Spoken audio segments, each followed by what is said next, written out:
Le Club Imo Radio J vous est présenté avec le concours de Coldwell Banker, réseau immobilier mondial depuis 1906. Coldwell Banker, l'excellence immobilière.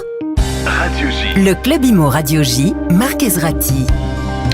Bonjour à tous et bienvenue dans le Club Imo Radio J. Aujourd'hui, on retrouve Bruno Candegrel, fondateur de Monsieur Hugo, pour parler avec nous des erreurs fréquentes que les propriétaires commettent lors de la rédaction des baux de location. Bonjour Bruno. Bonjour Marc, bonjour à tous. Alors, on va commencer fort. On va commencer par l'une des erreurs les plus courantes qui est fixer librement son loyer. Pourquoi est-ce que c'est risqué ? Alors, on va commencer d'abord par le risque encouru. Admettons que le propriétaire fixe le loyer un peu comme il en a envie. Donc, il y a des risques d'amende. Donc, on a des amendes administratives jusqu'à 5 000 €. Donc, c'est écrit en noir sur blanc sur le site du gouvernement. Si on est en SCI, ça peut monter jusqu'à 15 000 € l'amende. On peut avoir aussi un risque de baisse de loyer. Donc, le locataire nous oblige à baisser notre loyer. Et enfin, le dernier risque, c'est de devoir rembourser le trop perçu de loyer. Voilà, donc ça, c'est important de l'avoir en tête. Donc maintenant, qu'est-ce qu'il faut faire pour savoir effectivement qu'on a mis le bon loyer pour sa location ? Il suffit tout simplement d'aller sur un site, c'est le site du gouvernement, qui ont mis en place en fait une base de données par code postal. Donc c'est assez facile à utiliser. On saisit notre code postal et automatiquement le site va nous dire si on est dans une zone, enfin dans une ville où les loyers sont régulés, donc les villes en zone tendue, encadrées, ou si on est dans une ville où le loyer est plafonné. D'accord. Donc il y a une petite différence entre les deux. Donc le loyer est plafonné, donc on ne peut pas dépasser au-delà d'un montant. Donc ça, c'est sur arrêté préfectoral. Et les zones tendues, donc là, il y a beaucoup de villes qui sont en zone tendue. C'est là, généralement, où il y a une forte tension locative. Et donc, pour éviter la surenchère des prix, la flambée, en fait, c'est régulé. Alors, il y a une autre erreur assez fréquente, c'est la surface du bien loué. Qu'est-ce qu'on risque ? Alors, là, il y a une règle qui est très simple. Donc, si la surface habitable est inférieure de plus de 5% à celle indiquée dans le bail, le locataire peut exiger une diminution du loyer proportionnelle à l'encart constaté. D'accord. Donc, ça peut être énorme.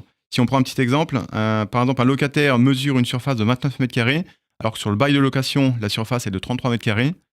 Le locataire peut obtenir en justice une baisse de 12%. C'est-à-dire qu'un loyer passe de 1 000 € à 880 € par mois. Donc ça fait 120 € de perte sèche. Voilà, donc le petit conseil, c'est lorsqu'on n'a aucune idée de la surface de son appartement parce qu'il date un peu ou parce qu'on a refait des travaux, on a changé l'aménagement, faites un diagnostic, tout simplement, qui permet, dans le diagnostic, en fait, on a la surface du bien. Donc ça, c'est important. Donc assurez-vous qu'il y ait une très faible marge de manœuvre entre les deux pour éviter d'être, entre guillemets, redressé. Vous insistez sur l'importance de la clause résolutoire. C'est quoi dans un bail, cette clause résolutoire ? Alors la clause résolutoire, c'est la clause la plus importante du bail puisque c'est la clause qui va permettre au propriétaire de pouvoir résilier le bail, de mettre fin au bail de location si le locataire ne respecte pas ses engagements. Donc dans les engagements, le premier, le plus connu, c'est payer son loyer. Il y a user paisiblement du bien, donc pas de faire des soirées tous les soirs ou déranger le voisinage.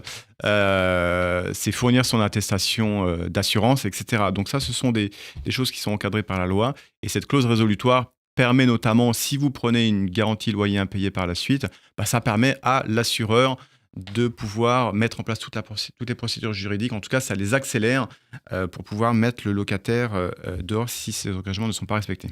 En 2 mots, est-ce qu'il est possible de cumuler garant et garantie de loyer impayé ? Alors ça, c'est une des erreurs qu'on constate régulièrement chez nos propriétaires. On ne peut pas cumuler une garantie loyer impayé avec un garant physique, sauf si le locataire est étudiant ou si c'est un apprenti. D'accord. Bruno, on marque un temps de pause, le temps de découvrir l'info du jour. L'info du jour vous est présentée avec le concours du site meilleurbien.pro, la solution digitale pour les professionnels de l'immobilier. meilleurbien.pro. Et on a encore un bon plan à vous proposer aujourd'hui. Savez-vous que vous pouvez louer votre bien directement à une entreprise pour y loger ses salariés. Ce régime méconnu offre beaucoup d'avantages. Il y a plus de souplesse dans le contrat, il n'y a pas d'encadrement des loyers, il y a une durée du bail flexible et moins de risques d'impayés puisque l'entreprise est en général financièrement plus solide. Vous signez un bail de logement de fonction et gagnez en tranquillité avec une gestion locative souvent beaucoup plus simple et à long terme. L'info du jour vous a été présentée avec le concours du site meilleurbien.pro. Vous êtes un professionnel de l'immobilier à la recherche d'un réseau qui vous comprend ? Meilleurbien.pro vous offre un environnement innovant et équitable, conçu pour optimiser vos dépenses tout en maximisant vos profits. Rejoignez un réseau où votre expertise est valorisée, avec des outils modernes et un accompagnement sur mesure. Meilleurbien.pro. Radio J. Le Club Imo Radio J, Marc Ezrati. Et Bruno Candgrel, fondateur de Monsieur Hugo, est avec nous aujourd'hui sur Radio J. Alors Bruno, on continue avec vous sur d'autres conseils essentiels et des solutions pour sécuriser vos baux. Une erreur fréquente pour ceux qui louent des meublés concerne le meublement. Quels sont les risques ? Alors là, pareil, tous ceux qui font de la location meublée, ils ont un impératif ou une obligation d'équiper leur logement avec un minimum de meubles. Donc ça, c'est encadré par la loi. C'est pas moi qui le dis. Donc il y a une liste officielle qui existe et que n'importe quel bailleur peut se procurer sur le site du gouvernement. Donc là, l'objectif, c'est de meubler suffisamment le logement pour que l'étudiant le locataire arrive et puisse effectivement y vivre. On n'est pas obligé de lui faire les courses, mais voilà, faut qu'il puisse effectivement manger se nourrir, dormir, ouais. Etc. Donc si on le fait pas ou si on le fait qu'à moitié, quel est le risque pour le propriétaire bailleur ? C'est tout simplement de se voir requalifier son bail de location meublée en bail de location nue.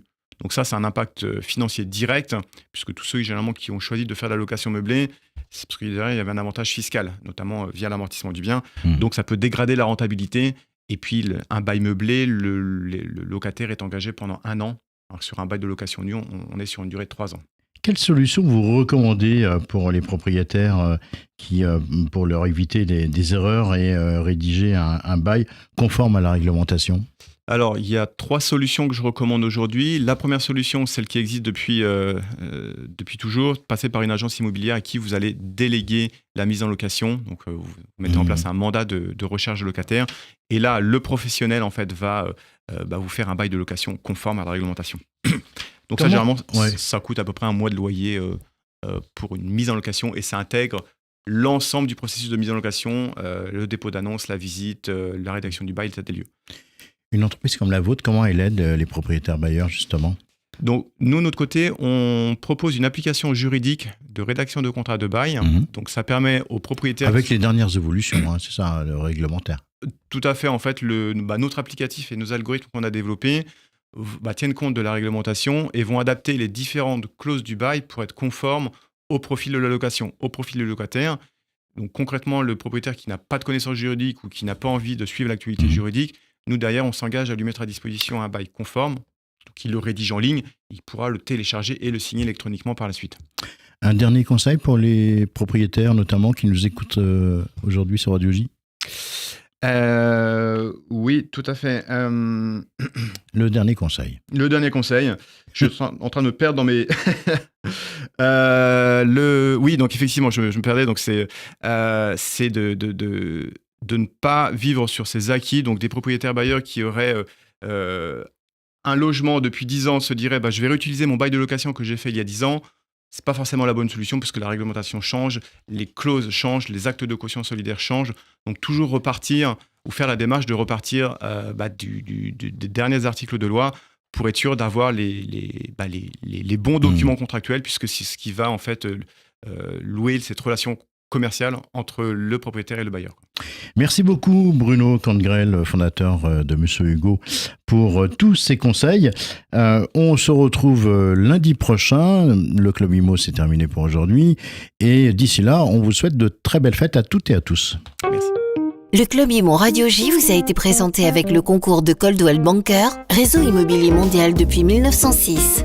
Découvrez les propriétés proposées par Coldwell Banker, un des grands leaders mondiaux de l'immobilier de luxe sur coldwellbanker.fr. Coldwell Banker, l'excellence immobilière.